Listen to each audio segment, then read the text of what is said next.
տալիս ենք, մի քանի ժամ հետո գալիս ասում, այս գիրք տվեք կարդալու։ Նայում ենք, Մոր Քրիստով հետ ինչ անենք։ Գնացինք մի հատ Աստվածաշունչ բերեցինք, տվեցինք, ասենք ինչքան ուզում ես կարդալ։ Լացում էր, ասեց իմ կյանքի ամենաթանկ նվերն ասա։ Ամբողջ հիվանդանոցը հավատաց Աստծուն։ Դեվ իրա ծառան հարություն էր առել։ Իհարկե երկար չտվեց, բայց մենք գիտենք որտեղ ենք։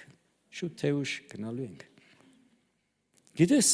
մյուս Մոր Քրիստեղեն Պետրազավոսկում է հիմա հովիվ, էլի հայկական ծառայության։ Աղբերս Զեթունի տարածքի իրանց եկեղեցու հովիվն է։ Ես Եկատերինբուրգի հովիվն եմ, մեկը որոշեց աղոթի։ Այսօր մեր սաղ Գերդաստանը հենա քուրս տեղ նստած է։ Սաղ Գերդաստանը փրկված է։ Կարող է մատի վրա մարդ մնացել է, թե չէ որ Աստծուն չի ճանաչում։ Մեկը որոշեց կանգնի իր ազգի համար։ Ամեն։ Ունենց որ թող քո որոշումները չգողանա սատանան։